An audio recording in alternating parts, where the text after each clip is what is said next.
How's it going, everybody? Welcome to another episode of Autogefühl. Today with me, AJ and Jonas.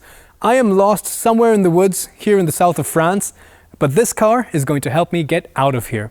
This is the all-new VW Tiguan Allspace. If you're watching in the US, this is the regular Tiguan.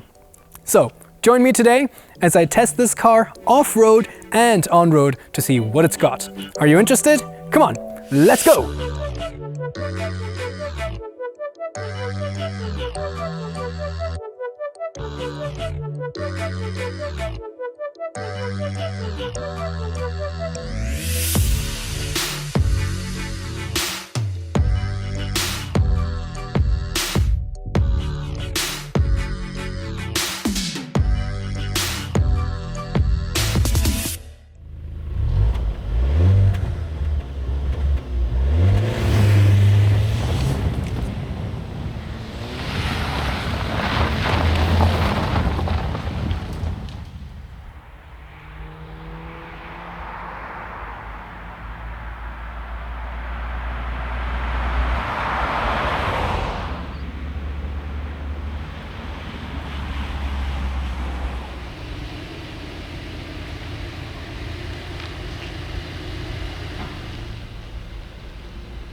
This car is 2 meters wide, that's about 6 foot 4 inches, and up front, well, it looks very similar to the regular Tiguan, the short wheelbase 5-seater Tiguan.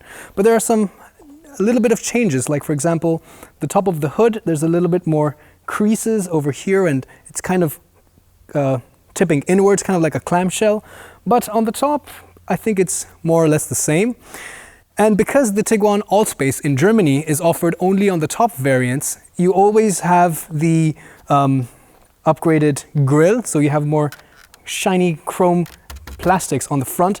A little bit too much for my taste, I think, with this really bright orange color and these shiny detailing. It's a little bit flashy.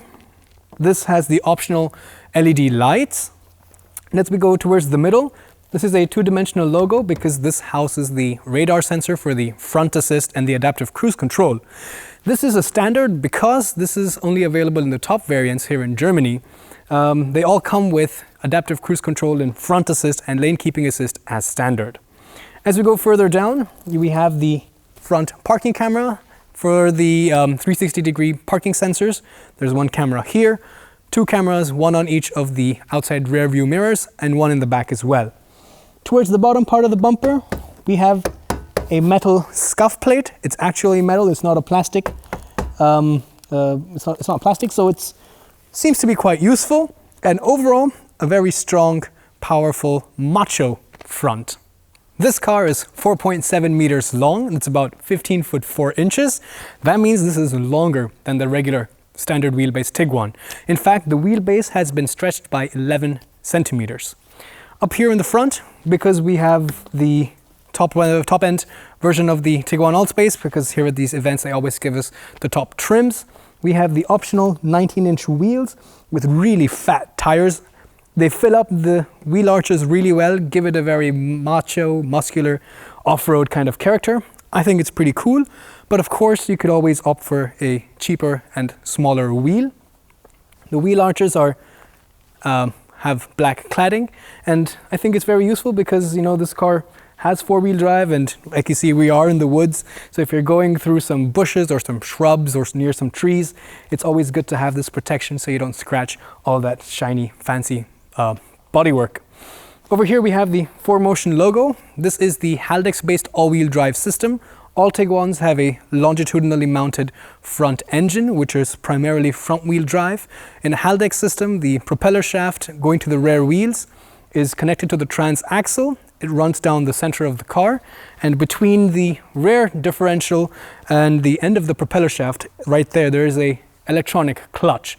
This clutch, depending on the amount of slippage and the amount it is engaged, will transfer 50% of the torque to the rear wheels on demand. As we go towards the side, up till the B pillar, this part is very much like the regular Tiguan. By the way, before I forget, in the US, you still can buy, as of this moment, okay, the car decided to lock itself. Anyway, let me keep going. In the US, up till, even till now, you can buy the previous generation Tiguan, and that's called the Tiguan Limited. But the new Tiguan that you buy is only going to be available with this long wheelbase version. And it's just going to be called the Tiguan, not the Tiguan Allspace. Yeah, back to what I was saying. Up till the B-pillar, same as the regular standard wheelbase Tiguan, but from here, the back has been stretched, it's been pulled out, and the door in the rear is also much longer. The wheelbase, like I said, is extended, so this kind of opens up a lot more space in the middle row, and of course, there is the optional third row. In the US, the third row of seats, I think, is about $500 extra. Even in Germany, if you want to opt for the third row of seats, you have to pay extra. And the last thing, which is different about the Tiguan Allspace, is this rear quarter window. In the regular Tiguan, this window, this angle here is a lot lower. It's in line with this. So this is kind of, you know, it's kind of drooping downwards. But here, the line rises. And in our car, we have the frame of this window in shiny chrome. What do you guys think? Here at the back, on the side, there are some very subtle haunters on the rear wheel arches, just to give it that little bit more aggressiveness. This car is, like I said, 2 meters wide. It's not that wide, but you can still have some trouble fitting it in through some very narrow streets like we had, like you saw. But the back is, I think, quite mundane compared to the front. There's not so much of chrome or, you know, all that pizzazz in the back over here, so to speak. We have a very subtle spoiler at the top. The large windshield, which is fairly vertical. Doesn't have such a steep angle, so pretty good for visibility. Rear view camera over here, not through this. This doesn't flip up. This is just the badge, and the button to release the hatch is down here. The rear lights, I think, are very similar to the Polo or the Atlas. They have that pistol shape. I call it a pistol shape. It kind of looks like a pistol, and it's got some very interesting technical structures on the inside. These are the optional LED lights as well. I don't even need to say that. You guys know that by now. All these cars have so many options. Tiguan Allspace, to let you know that, hey, this is the longer wheelbase car. Down here, we have one strip of chrome, black plastic, and those exhaust tips. Do you think they're real? Put it down in the comments below. Are you done? Unfortunately, these are fake exhaust tips. These are just part of the bumper with the chrome frame. There's nothing behind them. The exhausts are tucked away on the bottom. But overall, I think this car is still very proportional, even though it's been stretched. Doesn't look like a minivan, doesn't look like a soccer mom's car. It still has that Tiguan sporty, aggressive SUV character. What do you guys think? Let me know.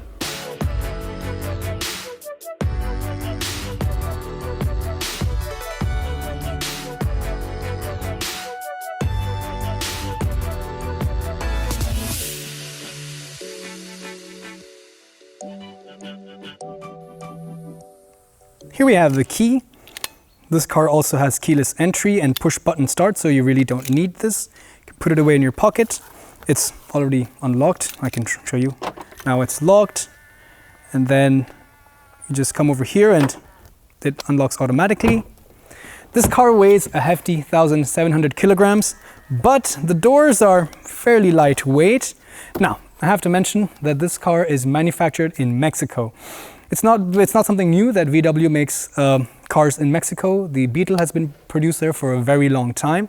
Initially, there were some complaints about the reliability and build quality, but we know from the new Beetles that it's gotten so much better. And this Allspace, well, let's check it out. The door is fairly large, opens pretty wide as well. Materials up here are pretty soft touch plastics. And you have some interesting detailing with some aluminum effect plastics, a textured insert over here, pretty solid door handles. This has the Dyna Audio sound system, sounds pretty cool. Plastics over here, unfortunately, are hard and sound a bit hollow. Door handles are also a bit hard. Plastics down here are also pretty hard, but The saving grace is the armrest is pretty padded and plush, and so is this leatherette insert material over here. Last but not least, you have a felt-lined cup holder over there. Let's check out the interior. You have a lot of options in terms of the interior spec for the colors and the materials of the seats, and it's good to see that even in the US and in Europe, both markets get animal-friendly cloth and leatherette options as well as leather. We have leatherette on our car, which is what we prefer. Here you can also save money and do that little bit to help the animals. This seat is fully adjustable electronically for the base, lifting and lowering, front and back, of course, and then reclining the backrest. This is for the lumbar support. You can position it and extend it, and of course you have a memory. All right, let's hop inside. Getting inside is fairly easy. It's not too much of a climb up. Although the Tiguan obviously is an SUV, has a higher ground clearance. It's not, it's not mountainous to climb in. It's fairly all right. The seating position, I always like to have my seat in the lowest position. And even in this position, I have a very good visibility. I'm already sitting upright. I have a good view of the road up ahead. Very typical SUV style. And we have some cubby holes as well. The steering wheel column can be adjusted completely for telescoping in and out, as well as changing the angle of the rake. And, well, yeah, how about we go inside and try out all the different things. You also have the optional heads-up display over here. This is a piece of glass, and the display is projected onto this and not the windshield. If you don't want it, you can retract that with a push of a button. You can also alter the height and things as well. But honestly, you don't really need that because you have the optional digital dashboard, which has so many important and useful information. For example, you have a tachometer and the speedometer on the left and right with a large screen in the middle. You can have so many different views. Currently, I have the navigation. You can also see things such as your trip, your driver assistance functions, fuel, engine temperature, so on and so forth. And another thing which is pretty cool is if you set the speed during your for your adaptive cruise control, it'll have a marker on the display so you know which speed you've set it to, and then if you speed up and if you speed down, there's some interesting animations as well. But you can check out all the different views that you have. You have just gear and speed, consumption and range, navigation, driver assistance. There's also a special, there's also a special off-road display which gives you things like the pitch of the angle and of the tires and things like that. I don't really think it's very useful. This is not a off-road car. It's a soft roader, not an off-roader. But besides that, we have audio controls, obviously, telephone controls as well. You have your vehicle status, so you can check for upcoming service intervals, so on and so forth. This is your driving data, so you have your average consumption. We've just started off, so it's giving about 11.2 liters for 100 kilometers, but it should get better and better as we keep driving. We'll check it out later on once we're on the road. Range, travel time, distance traveled. You also get this information every time you turn the car off. It tells you how long you've driven and how much distance you've covered as well. Average speed, road signs, oil temperature. That's about it. Then there are the assistance systems over here. There's a lot of assistance systems. There's active lane keeping assist, side assist, which is like the blind spot monitoring, rear traffic alert when you're reversing out into out of a corner that you can't see, and of course front assist, which is in conjunction with the radar sensor for the adaptive cruise control. The steering wheel is fairly large, very typical of Volkswagen. I noticed that their steering wheels are a little bit larger. It has a flat bottom, and thanks to the 7-speed DSG, we have paddle shifters on the steering wheel as well. Windshield wiping stalk on the left, indicator stalk on the left, and the windshield wiping stalk on the right. This is the controls for your adaptive cruise control to turn on your assistance systems, This is to change the distance that you want to maintain with the car in front. This you can alter the speed of your cruise control, reset, set, and this is the mode for either speed limiter or the adaptive cruise control. Then you have your volume control buttons over here. Towards this side, telephone controls, voice activation. This is to toggle through the menus in the digital dashboard. Okay for that. This is multifunctional. This can be used while you're on the menus as well as to zoom in and out of your map on the digital dashboard.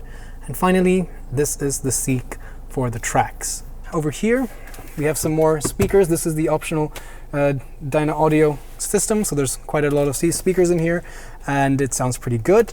The dashboard on the top is pretty soft. I think the build quality is okay, but you can hear some squeaks if I press down on this. In fact, when I was driving off-road, and I'll try to show you guys later, there were quite a bit of squeaks here and there. You know, like, can you hear that? I guess you shouldn't be pushing your dashboard in like this. But there are some other things that we noticed. For example, there's a very thin gap between the edge of the touchscreen and the housing that it is in. You can fit a credit card in there. We will show you that as well. But we'll come to this, more on this later on. This inlay continues over here. You can have different options as well. Your glove box with your CD player, SD cards, and a SIM card for your infotainment system. If you can have it, you can get it connected. This is also a cooled glove box. And over here we have the climate control. There's 2 zones in the front and 1 in the back. You have the optional seat heaters, defogger buttons, vent controls, temperature adjustments over here, defogger buttons. This is for the vent control over here. For the right passenger, you can press menu, and if you go up here, you can also check out the air conditioning system.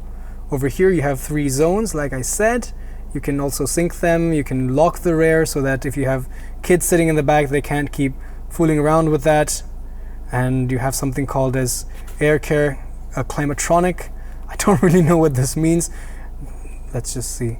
This function is designed to make optimal use of the air filter. Okay, so I guess it's should help if you're going off-road in a very dusty situation, but I think it's more of just a more of a gimmick. But anyway, you can control it with this touchscreen if you wish.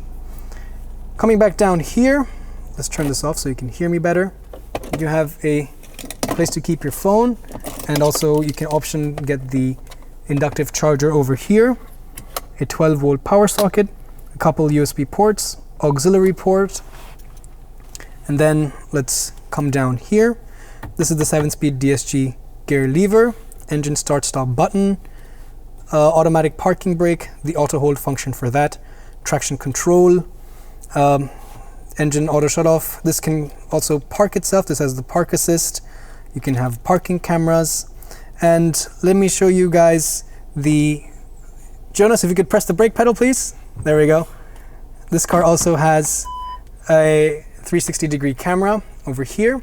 So the front camera, the rear camera, and the 2 cameras on the outside rear view mirrors give you a pretty okay representation of what's around. As you can see, it's quite distorted and blurry. It's not that fancy, but you also have a rear view camera directly backwards with dynamic guidelines. You can also use things like these to help you park perpendicularly or parallel park, and you can also use the park assist to actually let the car steer itself into these parking spaces. Blind spot monitoring as well. And this also has a trailer assist function, which we have shown you guys in the Octavia review. If you want a demonstration of how the system works, check out that review as well. Thanks for the brake pedal, Jonas. And yeah, over here we have the drive mode selector. Snow mode, this is a 4-wheel drive mode, which allows a little bit more slippage over there. This is the road mode. So you have eco, comfort, normal, and sport. and in individual, you can check out all the different options that you have. This car has the DCC, which is a dynamic chassis control. It's a system which has adaptive dampers. You have 3 settings: comfort, which is really soft and supple; normal, which is a little bit more stiffer than that; and sport, which is very stiff. We'll try these out when we're driving around. You can also set the weight for the steering. This does not have a steering by wire, so this the speed of the rack will remain the same, but it is quite progressive. The drivetrain, so the gearbox and the engine, how it holds the gears and how it revs, is also, we can alter that. Throttle response, adaptive cruise control, dynamic cornering lighting. So you have different options for this, but you don't get different options for the other modes. So off-road mode is just, it means that the suspension is optimized for driving on rough terrain, maintains higher ground clearance, and allows for larger travel. This also has the 4-wheel drive, so in this mode the 4-wheel drive is always engaged. And with this final option, you can actually alter the same settings that we talked about: 4-wheel drive, steering, DCC, so that you can decide, depending on if you're going on gravel or wet, muddy situations, or if you're on sand, you want different settings, you can individualize it. So it is fairly capable, not so bad. All right, we're almost done. So over here, we have a couple beverage holders. They have these little flaps which will help hold a bottle in place. Let me demonstrate with this bottle over here, but it doesn't really work. I mean, it just pushes the bottle out to the corner. I don't think it's that useful, but you can cover this up if you don't want it. Then over here we have the armrest. When Thomas checked out the world premiere event, the armrest would just fall back down, but thankfully in the production car that we have here, the armrest is the standard VW armrest, so you can set with the ratchet which position you want it to be at, and it's completely damped and weighted. And check it out, you get free candy as well. Before you cry out in agony about this system, you do have different options available, some with knobs as well, but in ours it's only capacitive touch. There are no buttons whatsoever. And yes, it is a glossy screen and it does leave fingerprints. Anyway, now that we've gone through the bad news, let's check out what the system can do. You can use the home button to have all the most useful widgets, like your navigation widget, your telephone control and media, so you have everything at one glance. I mean, honestly, because you have this information already on the digital dashboard, plus you have a heads-up display, all of the 3 things are a little bit of an overkill in my opinion. Anyway, on the menu screen, an interesting thing is you can use your hand to swipe back and forth. There's a gesture recognition system, but like all gesture recognition systems, it doesn't recognize your gesture all the time. So it's better to just use the touch screen. FM radio, DAB, you can connect your phone with Bluetooth and download media. This car has CarNet, so if you have a SIM card in the glove box, like I showed you, you can have CarNet, so you can have a hotspot. Of course, connect your phone. This is for your vehicle status. It gives you a lot of useful information, and you have a lot of settings. So adaptive, this is for your stability control, tires, you can personalize things. There are some dynamic lights because of the adaptive LED lights that we have in the front, and you can also determine options for your interior lighting, leaving home function, so on and so forth. If we go back, driver assistance functions, I've already covered that. Background lighting, instrument cluster, heads-up display, standard settings. Nothing to talk about, nothing to write home about. And you have different settings. You also have something called as a Think Blue trainer, which helps you drive a little bit more efficiently by giving you, helping you, stay off the throttle longer, coast longer, and things like that. Anyway, navigation. The system is pretty good. Everything, unfortunately, is controlled with touch. There is no knob to zoom in and out. On the screen on your digital dashboard for the navigation there, you can use the buttons on the steering wheel to zoom in and out if you want. You can also, I turned off the points of interest because I found them very distracting, but if you leave them on, it gives you a lot of things like your parking, if there's some theaters nearby, restaurants, fueling stations, service stations, traffic, live traffic updates, so on and so forth, hotels, the list goes on and on. But like I said, I think it's a little bit distracting. You don't need that. You have a lot of options here as well. And yeah, usual stuff. Don't need to go into this. Let's go back. It gives you live traffic updates. This car also has App Connect, which means you can use Android Auto, Apple CarPlay or MirrorLink to sync your phone with the system. Traffic updates, media controller, so you can use the Volkswagen Media. Sound, you can load images, you can also change the air conditioning on this as well, and some general settings, for example, language, voice control, so on and so forth. So I think overall it's a good system. Yes, I wish there were some buttons, and you know, this section of the dashboard somehow I'm not so thoroughly impressed by, with the fit and finish and these panel gaps, but I think it's not too bad. You can learn to live with it. Or can you? Let me know. Because this car is stretched and has a longer wheelbase and a longer body, the rear door is also quite big, and it opens fairly wide. So getting those child seats into the back, or those big bulky items, is pretty easy. This is a very family-friendly car. Let's check out the door panel. Hard plastics, hard plastic over here, but that same textured inlay with the detailing on the top. Hard plastics. The latch is pretty good. Hard plastic there as well, but thankfully this is soft touch, and this is also quite soft. Now let's check out the inside. Well, now our Tiguan has the optional third row of seats. We'll come to that, but these seats have a lot of really cool functionalities. For example, you can use this tab over here to tumble the seat forward if you want, or you can also use this latch over here to tumble the seat. You can also use the lever down here to slide the seat forward if you want to help give more access to the people going into the back. And over here as well, the center seat has a armrest with cup holders, and you can fold this down as a ski hatch. So this is a 40-20-40 folding. But it's not only this. If you go over here and use this tab over here, or also this this tab over there, you can tumble these two seats if you want. Furthermore, this 60% side of the bench can also be slid forwards and backwards.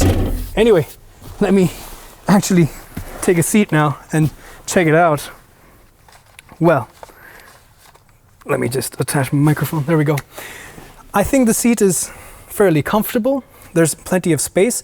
This seat is set to my driving position in correspondence to the actual driving seat. I'm 5'8" or 1.7 meters. So there's plenty of knee room. There's plenty of headroom. Although I think somebody who's a little bit taller than I am might struggle a bit in the side seat. On the bright side though, we have an enormous panoramic sunroof, and half of it can be opened as well. So it really makes this car interior feel really spacious and bright and airy. On the other, talking of bright things and good things, we also have a third air conditioning climate zone with its own separate vents and the shut off for those vents, temperature controls, USB 12-volt power socket. Apart from that, you also have picnic tables on the outside two seats. They have these latches so they can clamp in different positions. Although I don't know why you would want a picnic table like this, but you can probably put an iPad over here, you know, in this kind of a position and watch some videos if you want.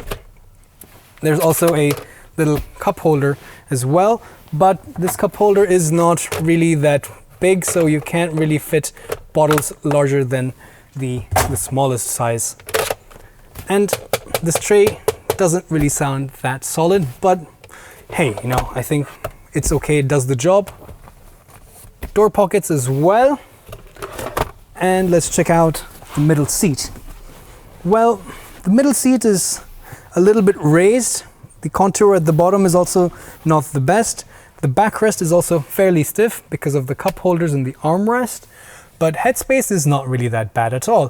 Thanks to the sunroof, you know, a lot of space has been opened up in the middle of the car, and so I think it's pretty good. Somebody a little bit taller might struggle, but overall, I think the back seat, or rather the middle row of the Tiguan Allspace, checks all my boxes. Let's check out the third row of seats. First things first, let's slide the seat forward. By the way, you can also recline the back seat a little bit, but as I'm going to show you guys really soon, the back seats are really tight. Now, you will agree with me, nobody with legs can sit here. So just keep that in mind. Now, I'm going to clamber inside. Once you fold this, this actually slides up a little bit further, so it should make it a little bit easier. You have a handle as well, but you kind of have to do a little bit of body contortion to get inside. Okay, so now this is where the bad news starts. I'm going to pull the seat back into that position. First of all, because these third row of seats are 2 and not a 3 bench like in the middle, because of the wheel arches, the rear wheel arches are over here, you're sitting further inwards. And because of that, you're not in line with the seat, which means I'm twisted. So in order for me to have enough leg room, all of the entire middle row has to be further up. You know, this might be a little bit too far up ahead, but trust me, we tried it with having this seat a little bit, you know, with just giving it just enough leg room for somebody who's quite small. And in the back, it's really tight. I mean, my knees are completely up. It starts hurting very early on, because the seats are completely on the floor. There is no place to keep your feet. The entire row has to be pushed forward. And the weird thing is there are no ISOFIX points for child seats back here. So you can't put child seats at all. Maybe it's just for little kids, you know, and that way I guess it's okay. There's a couple cup holders and hooks to hang your coats and jackets here and over there. Some lights in the front. There is no air conditioning vents. And well, yeah, I think this is really just a 5-seater. And these 2 seats should be used only for very young kids for very short periods of time.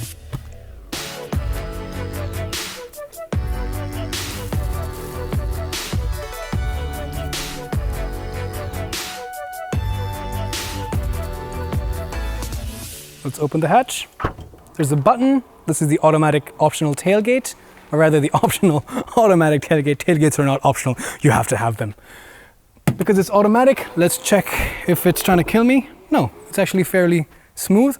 Jonas, our cameraman, tried it once before and it nearly decapitated him, so I'm a bit weary about this.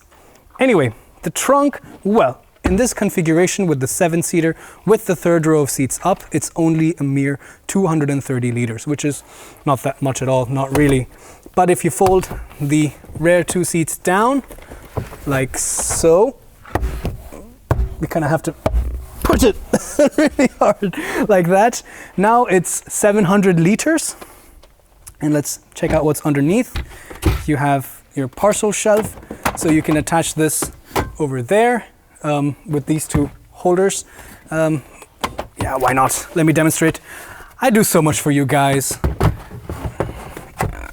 Okay, I can do this. I can do this. There we go. And pull this out like so. Oops.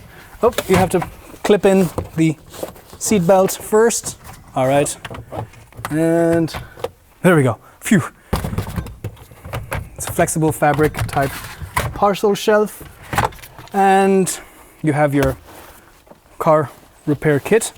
Oh no, this is just another mesh divider for the front, to put it between these hooks to separate, you know, the middle row with the rear passengers, or rather the trunk. And in our test car, we don't have a spare wheel, but we have a audio subwoofer So depending on what options you have a spare wheel, but we also have the tire puncture kit. This looks a little bit messy in my opinion. There's so many things going on. There's so many different pieces, but like, hello, where did you come from? Where does this go? It's a bit of a puzzle. I think it goes over there. Yes, no, or maybe so, I don't know. That's what, okay, I'll put these together later on. But anyway, in this configuration, you have 700 liters of space. If you flip the middle row of seats down, forgive me, imagine that they're folded down. In this configuration, you have 1,775 liters of space. Another interesting point is, if you just choose the 5-seater option and not the 7-seater option, this actually gives you more space in the back. In fact, with the middle row folded in the 5-seater, the volume in the trunk is 1,920 liters. Okay, under the hood of the new Tiguan Allspace, you have a range of petrol and diesel engine options. They are all 4-cylinder turbocharged engines. It starts off with a 1.4 TSI, which makes 150 horsepower. This is the engine which has the active cylinder management, and this comes with only a 6-speed manual and only front-wheel drive. Then you have the 2-liter TSI, like the one we have here. This is also a 4-cylinder turbocharged transversely mounted petrol engine. This petrol engine can be had in the tune of either 180 horsepower or 220 horsepower. We have the 180 horsepower version over here. This comes with either the option of a 7-speed DSG or the regular 6-speed manual and a 4-motion all-wheel drive system. In the US, this is the only engine you get. This is the 2-liter TSI, and in the US it's tuned with the fuel quality and homologation. It makes about 185 horsepower. And 7-speed DSG all-wheel drive, or you have a 2-liter TDI, which is the diesel engine. This can be had in the tune of either 150 horsepower, 190 horsepower, or 250 horsepower. The 150 horsepower diesel is 6-speed manual and front-wheel drive only, with the option of 7-speed DSG, and the other two can be had with 7-speed DSG and all-wheel drive.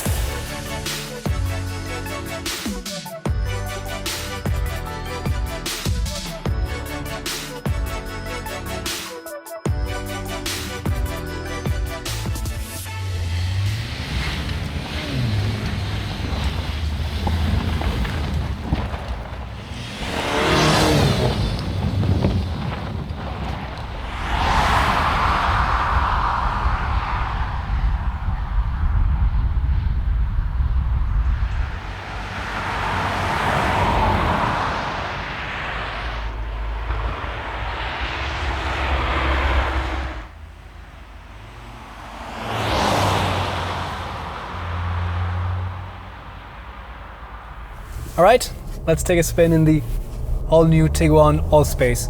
We're on some beautiful winding roads out here in the south of France. So let's try out sport mode. Now there's a mode selector over here, or drive mode selector. And for the normal mode or the street mode, you have multiple options. You have eco, comfort, normal, sport, and individual. So if you know me, you know what's gonna happen now. We're going to put it in sport. Now the DCC becomes a lot more firmer. That is the dynamic chassis control, the adaptive damper system here in this car.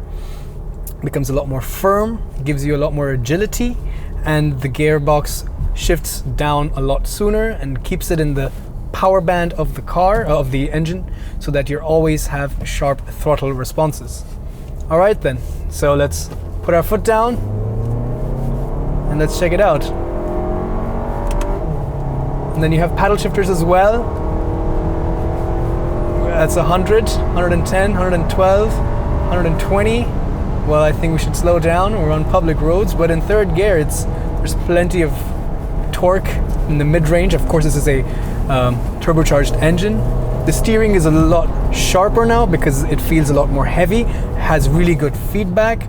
Okay, we're getting into some smaller villages, but I think this part is still safe enough. The body is fairly well controlled. The engine sounds pretty nice on the inside at least. The brake feel is okay, it's not fantastic. There's plenty of grip also thanks to this four-wheel drive system. And again, the steering feel is pretty good. Yeah, that's not bad at all. That's not bad at all. I also like that the suspension, because it's a lot more firm, it's a lot more communicative. The chassis feels very rigid. Yes, this is a longer wheelbase. Yes, it has, a longer body. It's a little bit heavier. It's 1,800, 1,700 thereabouts. But, it sounds pretty cool. How about we do a 0 to 100? Let's let the person behind me pass. Telling him to pass. There we go. He got the idea. All right. So once we get around this curve, let's do a rolling start. Let's start at 20. I'll keep it in second gear and we'll let the revs climb. All right, here we go. Ready? 30. That's better. There's a car behind me. Ready? 1, 2, 3. Flooring it. First gear, 6,000 RPM. Second gear, 6,000 RPM. Shifts up. That's 87. There's 90. I have to let off the throttle a little bit. There's no gurgling of the turbocharger as the wastegate opens, but it is fairly dynamic. That's 100 right there. Into fourth. Yeah, the body's, I'm pretty impressed because it's a pretty heavy car. It's a big car, but this is managing it really well. I think sport mode in this car, it's doing it right. And if you want to have some more fun with this car, you don't want it to be a soccer mom's car. You don't want, you don't want to be another casualty of the soccer mom society, and you want to have some more fun. I think if you're gonna have, and you're buying this Tiguan Allspace for that reason, I think it's very important that you go for the DCC, because it really changes the car's personality. Without it, it's too wallowy. It's too it's too soft. But honestly, right now, on these bumpy streets, I don't feel like pushing it too much. I don't have too much confidence. I did feel a little bit of understeer in that corner over there. And it's a very bumpy ride. Jonas, my cameraman, my buddy over here, is gripping the camera on for dear life. Don't worry, it's not going to fall. But that just goes to show that the body is really bouncing around. It's very frantic in here. So yeah, sport mode. It's good if you have some empty streets and you have some better surfaces. So speaking of bad surfaces, let's go and try out comfort mode now. There we go. A lot more relaxed. The engine now shifts, the gearbox rather, the 7-speed DSG shifts up a lot sooner so that the engine is running at a lower RPM. Hello, she's coming the wrong way. Anyway, the engine is running at a lower RPM, so you don't get sudden surges of power, which you don't want when you want to drive comfortably. We're on some more bumpy streets, and here in the comfort mode, I mean, you can already see that it's not that bad at all. The DCC is having the suspension in a very soft setting. The steering wheel is very light. So in this mode, I think it's a much more tame and quiet beast. The engine is still quite audible though, and we will get out onto the highway after some time to see how it feels if it's very droney at high speeds. But even in comfort mode right now, driving around like this, it is still quite audible. Throttle response is significantly dulled. Steering, I said, is light, but it still has pretty good feedback. So let's go to the other mode. Let's go to eco mode now. So eco mode is even more in line with saving fuel. Your air conditioning and even your adaptive cruise control, the way all of these systems behave are really fine-tuned and adapted to be more economical. So what does that mean? How does that work? Well, the air conditioning system, uses less fuel, so it might be a little bit warmer inside or a little bit colder inside, depending on the temperature outside. But if you're okay with that, that also saves a lot of fuel. And the ACC, the adaptive cruise control on the highway, what it does is it will initiate changes a lot sooner and a lot smarter. So this system helps maintain the momentum. If it sees that, okay, the car up ahead is already slowing down, it's not going to wait until you're right behind it to hit the brakes. No, it's going to slowly release the throttle, coast for a while, see if that's enough. If the car picks up pace again, then it will gradually accelerate again to catch up to the speed that you have set. But as much as possible, it tries to coast. Like right now, this car is just coasting downhill in neutral, more or less. So this also helps maintain higher efficiency. Speaking of that, let's just check for kicks how much it is, because it is just for kicks. We haven't been driving nearly long enough to get a considerably realistic number. Let me just make this turn before I do that. Consumption and range, there we go. And of course, in the eco mode, the auto shut off, the engine auto shut off is activated, so it always turns off when you're at a stoplight or a stop sign like this. This is an oblique turn, but there we go. And this is a good place to test out turning circle. It's not that bad.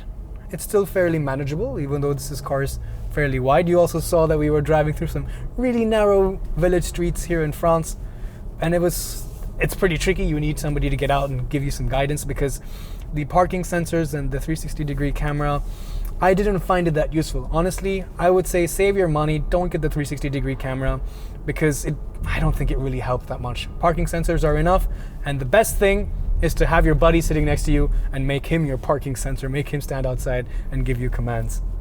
But yes, right now we are in eco mode, correct? And we have the fuel consumption. It says since start we have been consuming 17 liters for 100 kilometers, which is a lot. I know, it's quite a lot. And you also have the range on the right hand side. It says 420 kilometers of range on what seems to be about 80% of fuel left in the tank. Oh, there's a red light here. For what? Ah, okay. Well, I better stop.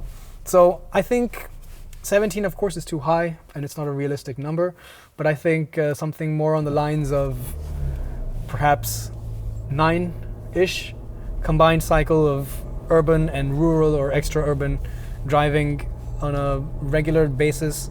I think around 9 should be okay. We will try this again once we're out on the highway to see if it has improved, because right now we were really pushing the car on these twisty streets.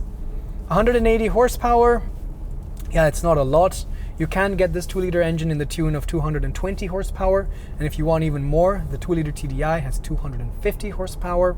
But I think this engine is a good suitable match with this car, and in the US this is currently the only engine option that you do get. So, tough luck, no choice. But like you saw today, when you want to push it, it's okay. And you're pushing a small engine to its maximum.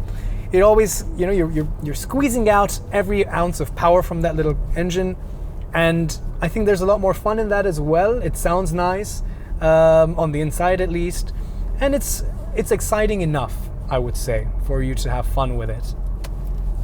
Now it's already going down to 16.8. So now you can see the little symbol over there which says eco, and now the engine the car is coasting. So let me just get out. If I'm putting my foot down, it takes quite a long time for the car to shift down and get into a reasonably powerful section of the power band to get moving again. But unless you're not making overtakes all the time, I think eco mode is a great way to help save fuel. So we checked out driving mode in the normal driving mode. Snow mode, well, unfortunately we can't try it out now. Maybe we can, once it's winter and there's a lot of snow in the mountains, we can get this car and we can drive it on some snow tracks to check it out. But the third driving mode that we have is off-road mode. So how about we get off this nice, beautiful lane, as pretty as it may be. Let's get into the woods over there and let's try out the off-road mode.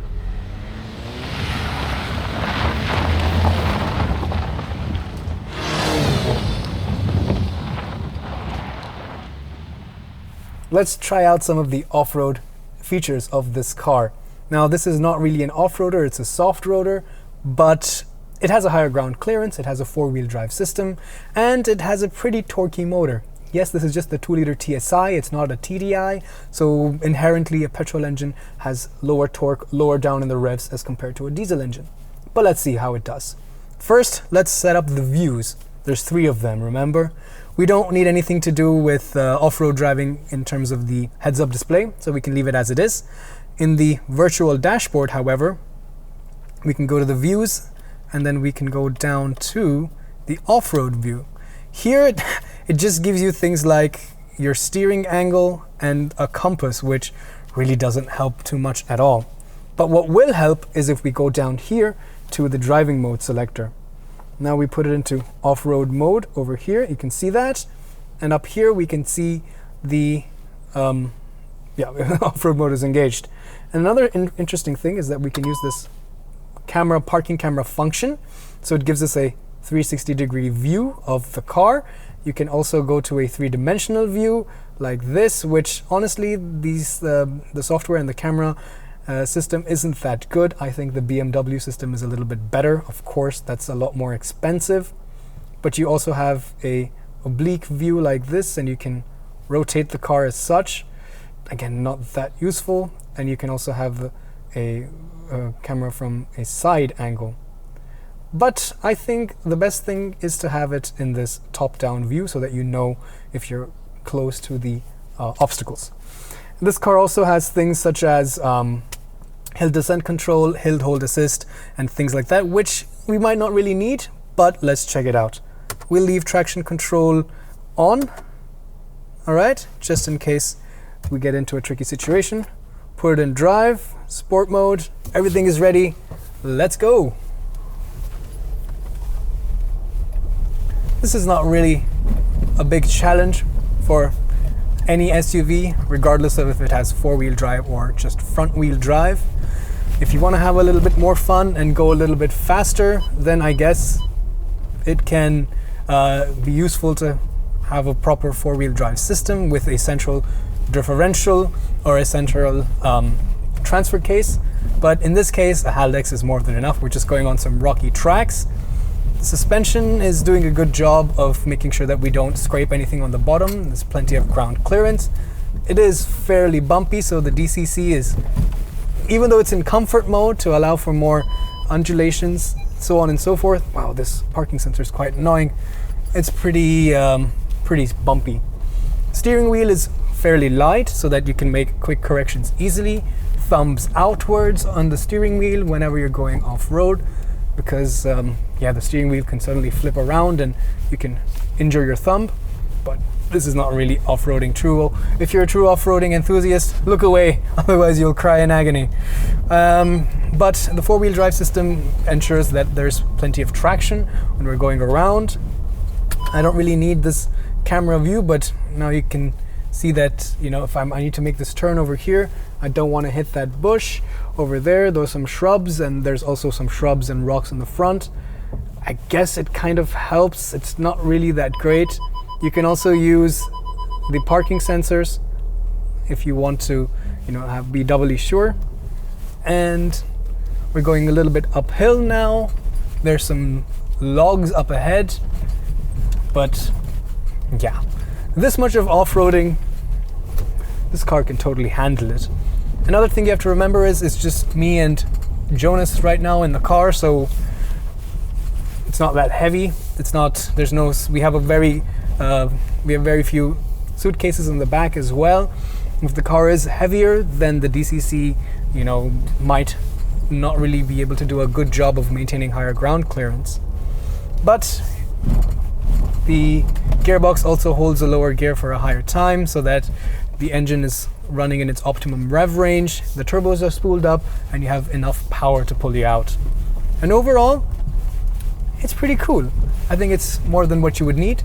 Another observation that I make at this speed is that there are quite a few squeaks and rattles coming from, things like the door panels and things like that. But maybe it's just because I'm driving on a really rough surface, or it's something that we should look into. But anyway, enough of this. Let's put it on some real roads again.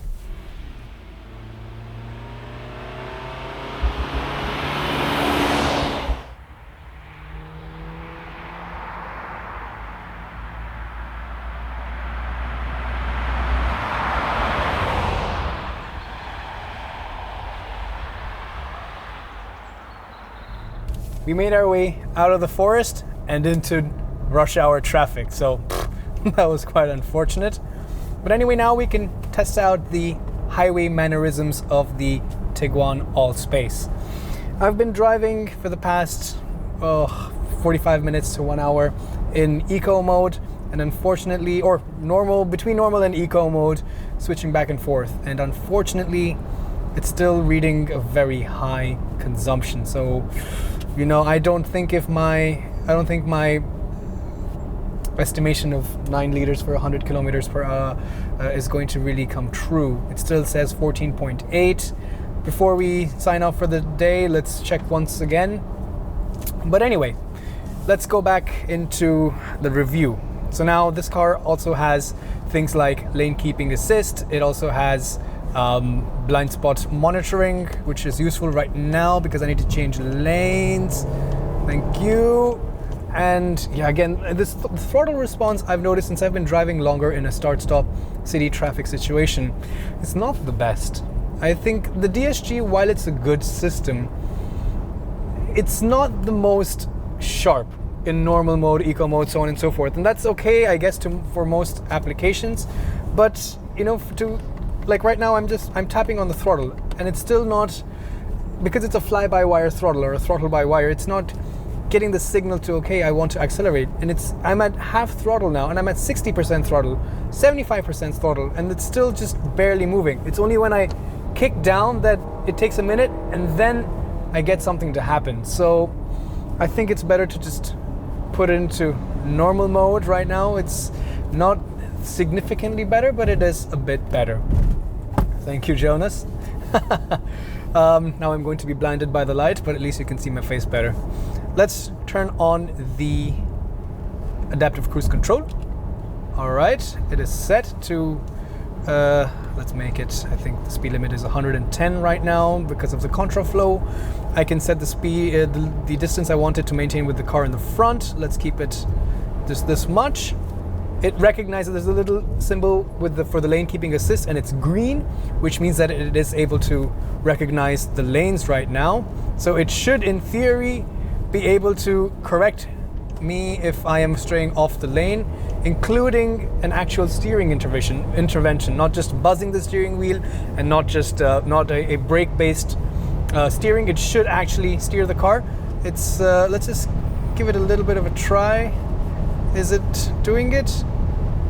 Yes, it is. You can see the steering wheel is moving, and it works a little bit. I mean, it's on long drives when you're getting really tired, and of course when you're using these kind of systems, adaptive cruise control and lane departure assist, when you're using these kind of systems, you tend to be less attentive.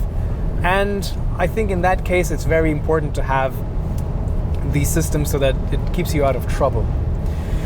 Now let's talk about the heads-up display. It also gives you, it shows you that first of all you have your lane keeping assist system working. It shows you that you have your ACC, adaptive cruise control, also on with the speed that you have set. It shows you the speed that you're doing.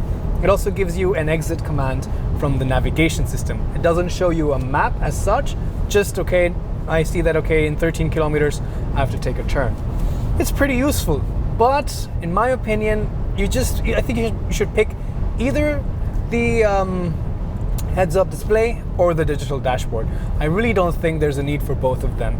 There's too many things going on right here. The navigation is a good system, and like all Volkswagen brand systems, you know, when you're not using the screen, when you're not touching anything, it's the full screen with the navigation. When you go up close to it, the sub-menus pop up, so it's pretty useful. It's very smart. It's a good system, but I don't need it 3 times.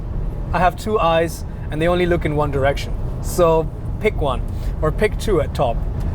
So that being said, comfort. Let's come to comfort. The seats, I think, are a bit hit and miss. They're a bit too firm for my taste, and I've been fidgeting around quite a bit. We've been sitting in traffic for quite a while. If I stretch my back, I can hear it cracking a little bit every now and then, which is not a good sign. Lumbar support can be adjusted, yes. This is an SUV, so you're sitting with your knees up, yes, but somehow it's not the most comfortable. I would suggest, if you have the option, take the car out on a long test drive, see if it suits you, if it's something that you find problematic. It's something that you should check, because this being a family car, a 7-seater SUV, you're going to be doing long distance drives in this car. You know, that's one of the reasons that you would perhaps buy such a car. The engine, while I was fairly satisfied with it, let's go to the right lane. It's always good to be there. While it is good enough with the 180 horsepower on twisty roads, it sounds reasonably good for a 4-cylinder turbo engine. It's a bit unrefined, I felt. Now, that's a weird thing to say, because I have driven this engine in other Volkswagen cars before, but somehow in this combination, in this vehicle, it seems a bit drony. Like, even right now at 130 kilometers per hour, wind noise, I can hear a little bit. It's not too bad. Tire noise is non-existent. That's fantastic. Really good. Let's put it into comfort, and then there's even more supple suspension. It feels a little bit more floaty now, but tire noise is at a minimum. But wind noise, I can hear a little bit.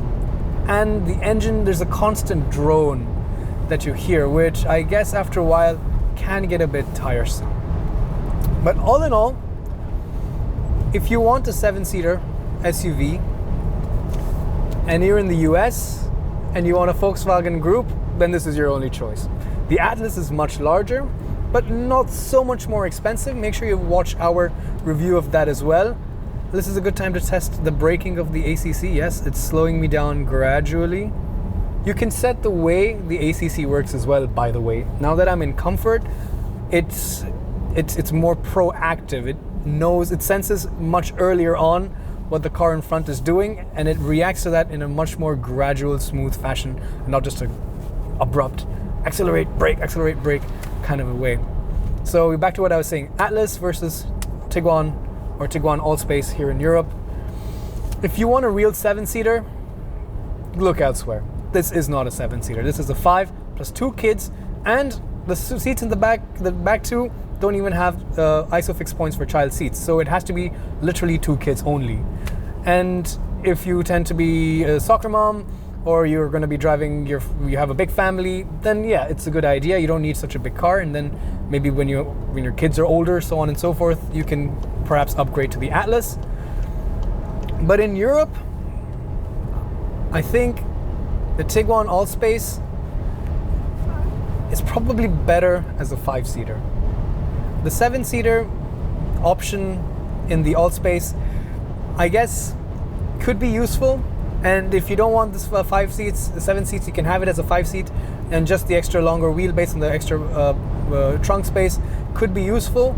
But then my argument is, what's wrong with the Skoda Kodiaq? It's the same exact platform. Speaking of which, let's play a game. Let's try to figure out where this Allspace falls in the lineup of the VW group. We will exclude Audis, so we will exclude the Q2, Q3, Q5. We'll exclude the Macan and the Bentayga, so on and so forth. But the 3 mass market brands, that was, this lane keep assist kind of got a wrong reading and shot me towards the right side. So that's also something to keep in mind. Anyway, so it starts off with the Seat Arona, which is the smallest so far. There's going to be a new VW version of the same coming soon. We think it's going to be called the T-Cross, which is going to replace the Cross Polo, obviously, because that is on the same MQB A0 platform, which the Polo and the Ibiza are on. So we have the Arona, then the bigger car. The next SUV after that would be the T-Roc, which we're going to be driving very soon, so stick around for that review as well. Depending on when you're watching this review, the video could already be out, so check on this side, that side somewhere, it should be there. Arona, T-Roc, then you have the Ateca, the Skoda Karoq, whatever that's called. It's a funny name, but a good car. Then you have the Tiguan, and then you have the Tiguan Allspace and the Skoda Kodiaq. Then you have the Touareg, and then you have the Atlas. So forget the Q2 is somewhere in the smaller size, the Macan is somewhere near the Touareg, the Cayenne is somewhere near the Bentayga, and the Atlas, or that's different, it's a bit more complicated, but these platform sharing siblings, this is the lineup. So I think I would have a tough time justifying the extra price for the Tiguan Allspace as compared to the Skoda Kodiaq. But what do you guys think? Let me know. Do you think it's a good idea to stick to the Volkswagen brand? Is that something that you would pay extra for, or something you would feel more comfortable with? Or we've tested the Skoda Kodiaq. Actually, we have reviews of all of the SUVs that I just named, at least in some form or another. So check out those reviews as well. Let me know. We can have a discussion in the comments. And I'm back in traffic, so I think we're going to close the video right now. One last thing, I said I'll check the mileage for you guys before we sign off. It says 13.6. So on the highway, even though we just drove for about, I think it was 10 minutes, it's already dropped down from 14 to 13. So fingers crossed, I think it should give us around 9.5, somewhere between 9 and 10. And I guess that's okay. We had a very interesting day driving the Volkswagen Tiguan Allspace here in the south of France. Before we sign off today, let's just take a look at some of the other colors. We have a gray color over here, and further down a dark green. I think this is perhaps my favorite color. I just think it's a little bit more menacing, I think the orange doesn't really suit the personality of the car, but that's just my opinion. And over here we have a gray color. This is a little bit more palatable, a little bit more safe, a little bit more, dare I say, boring. And finally, we have a bright blue. This is very close to the Thomas blue color here, which Thomas really likes. And yeah, I think this is also a pretty good color. And the orange one that we had today. What is your favorite color? Let us know, put it down in the comments below. Anyway, let's summarize today's drive. The Tiguan Allspace starts at around 30,000 euros for the 1.4 liter TSI petrol engine with a 6-speed manual and only front-wheel drive. If you take the 2-liter TDI with the more powerful tuning, with the 7-speed DSG and the 4Motion all-wheel drive system, plus you throw in some extra upgrades like seats and sunroof, LED adaptive headlights, so on and so forth, you're looking at something over 50,000 euros. All in all, I think it's a pretty good car, but I have a few issues with it. First of all, it's not a 7-seater. It's a 5+2, and that's okay. People who buy this know that it's a 5+2 and it's not a real 7-seater. And that brings me to the other side of the argument. If it's not a 7-seater, then why do you need a long wheelbase? I mean, are you really going to be using the extra cubic capacity in the trunk all the time that it really makes sense to buy this extended wheelbase version, which is a little bit more expensive? In the US, well, you guys don't really have a choice, and definitely this is the one to go for as compared to the older generation Tiguan, which is sold as the Tiguan Limited. But apart from that, I think it's a pretty good car, and I would also say if you're interested in something on these lines, also make sure you consider the Skoda Kodiaq. Check out a review of that. Let us know, which one do you prefer? Put it down in the comments. Thanks for watching. I'll see you guys next time.